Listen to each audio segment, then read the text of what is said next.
Hello, we are here at Rose City Comic Con. It is Sunday, so we are near the end of the con. Apologies if we're all a little tired. I am Kara, I am with Dark Horse, and with me I have Collin Kelly and Jackson Lanzing. They are writers who usually work together, or do you always work together? Pretty much all the time. Pretty much always. Together. And so for Dark Horse, they are writers on Tomb Raider most recently. Yes, indeed. Yeah, so you can find all the Tomb Raider comics at darkhorse.com, and we have a lot of trades out right now that you can pick up, and they are fantastic. Volume 3 and 4. Got all our stuff in it.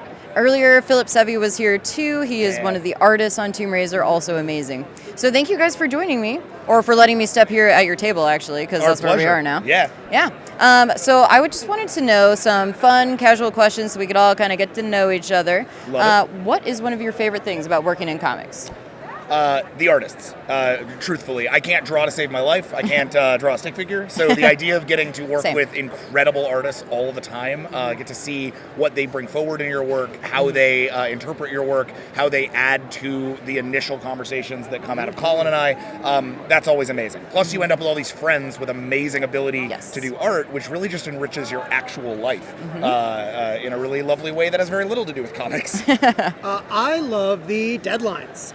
Oh. No, believe it or not, I love it because not only you get to write something, you get to create it, it gets to go from idea to page to layouts to art to final product in a very regimented amount of time, and something goes from concept to execution, and you get to hold it in your hand. The fact that actually as comic creators we get to create something that we know will be physically tactile and in your hand that we can then hand to people who are going to fall in love.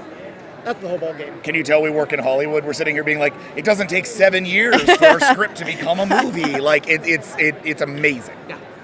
Excellent answer.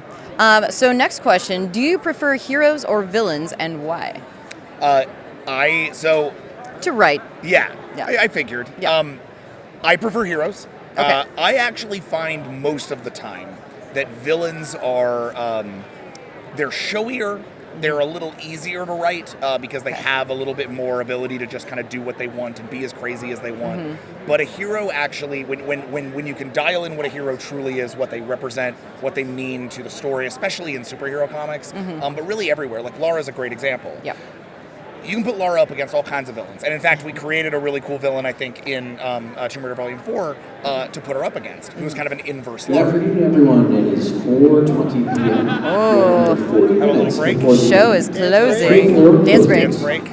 Dance break. There's another 40 minutes to get in and shopping and exploring and finding.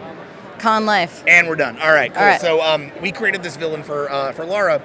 And then she was great. She was fun to write. We dedicated an issue to understanding who she was. But ultimately, the book is about Lara. So if I'm not having the most fun digging in on that character, running her through effectively this gauntlet of punishment that you run her through when you tend to write Tomb Raider, it creates a really visceral connection between you and that hero. And I don't know, they become kind of like a friend of yours. I always feel with my villains, I'm either scared of them or I'm bored by them. I love villains. Hey, well, this is why you're a team. Yeah, exactly. This is all why it works. But no, for the, really a lot of the similar reasons. Though, if it's not their book, so you have a much limited amount of time to tell something that's going to be emotionally relevant. And remember always that from the villain's perspective, they are the hero of their book. So finding a way to, yes, while it can be trite and it can be very hammy, finding the way to still make it authentic and terrifying because it is so human, I think is sometimes the more elegant and challenging task. All right, excellent. I take the easy way. Yeah. Again, this is why you're a team. Yeah, it works. It works. Speaking of which, you're not matching today, but you're both wearing fabulous outfits. Do you plan these together and do you coordinate at shows ever? No, we surprise each other. Ooh, Yeah. What we like to do is we bring our Apex swag in our suitcases filled with our very best clothes, and then every morning one of us, basically whoever gets dressed first, can kind of set the tone, and it's the responsibility of the other to make them look great as a pair. All right, I love it. So you definitely need to come find these guys at shows in the future. I will ask you at the end what some of your upcoming shows are, but first we have one more fun question. Oh yeah, what do we got? Yeah. Okay, if a wicked witch or wizard turned you into an animal, what would you hope they turned you into?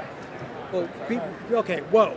Whoa. Well, before we Whoa. even dive into this possible answer, Okay. are we talking about mythological creatures as well? It can be any kind of creature that you want. Yes, No. mythological. You're gonna regret saying that because now his answer is very apparent. Okay. You don't even know, like you got to guess. You know your answer. I would be turned, hopefully, into a beautiful dragon. Fierce and powerful, breathing flame with wicked talons that can rend my enemies. Smile to sternum. Yes. And you would have 4 legs because you're a dragon, not a wyvern, I right? am technically a Western-style dragon, yes. There you go. So I would have 4 legs and 2 wings, not a... Did you know that is one of his core pet peeves? I did because Okay, we've talked good. about it before. All right, good. I was like, damn, she's really on your wavelength. I bro. Brain is share. strong. I Yeah. share it. Yeah. Yeah. I share your feelings. So I really want to go with a trolling answer here, which is that Okay. I would be the apex creature of the oceans, Ooh. the largest and most powerful being truly on Earth, and I really win by being non-fictional. I would be a great humpback whale. Oh. This also has Star Trek connotations. And I wouldn't anger Collin at all. Whales are dark, no. But that's just for our fans who know that Collin hates whales. No, I honestly, I would be an octopus.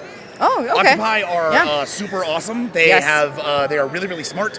They live for a really long time. They are effectively their apex predator in their ecosystem, so they can just sort of deal with like what's around them at all times. Mm-hmm. They seem pretty chill. And if you're in captivity, being in captivity as an octopus is also cool because you have day-night cycles and shit. So it's not bad. Like And- octopus have it made. Octopi have it made. Octopi. And octopi are basically entirely made out of brain matter, and similar to Jackson Lanzing, who is basically nothing but brain from his head to his toes. Yeah, I'm like that weird Orson Scott Card Ultimate Iron Man who has muscle brain.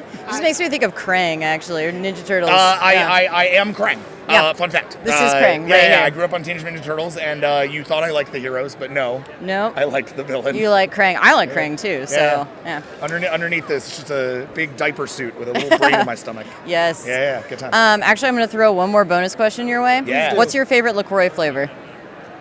That's a softball. Yeah. What's your favorite LaCroix flavor? Are we gonna Jackson? debate it, My or do we favorite share it? LaCroix flavor. Man, I really want to just like say yours, but I mean, no. you I can. You need can pick the same. I like Pamplemousse LaCroix. That is correct. That is the only correct answer. Pamplemousse LaCroix is like an angel's tears. You bottle it, it tastes delicious, it refreshes you, it fills you to your heart, it makes you a better person when you drink it. All other Pamplemousse or other LaCroix flavors are hot trash. Hot garbage. That just tastes like tepid like sadness water.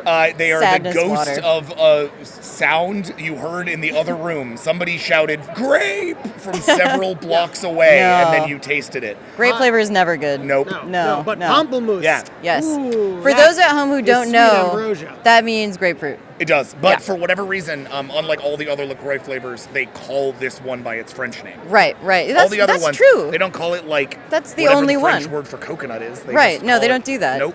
Well, because it's the best. Yeah. We all agree it's the best. It's the best. Hopefully- Pamplemousse LaCroix. Drink- Sponsor us. You're right. Well, that's all that I really had for you guys. Thank you so much for hanging out for a little bit. Our pleasure. Thank you for these hard-hitting questions. They Right? really I knuckle only down on ask the nature of important our questions. relationship. Yeah, My yeah, last yeah. name is O'Neill, so I am very much like April O'Neill. Yeah, yeah. I am here to ask the heavy-hitting questions. Yep. Yeah. And be friends with totally weird sewer mutants. Yeah, Yes, let's go you get some know. pizza. Yeah, we gotta go. So, do you guys have any upcoming convention appearances people can find you at? Well, we will be at New York Comic Con. But we will not be tabling. No, but we will Okay. be giving out high fives if you can find us. Yeah, so if you see either Collin or I, just look for the swag jackets. We'll give you high fives. We might have comics on us. We'll probably just Might be, have like, LaCroix. generally friendly. Yeah. Yeah. But you can also find us online. I'm on Twitter, CP Kelly. I am on Twitter at Jackson Lanzing and on Instagram at Found in the Wild. Perfect. Well, thank you again, you guys. I will let you go because we're almost at the end of the con here. Woo! Yeah. But yes, and you can find all the Tomb Raider comics at darkhorse.com. All right. Thank you again. See you later. Bye, guys.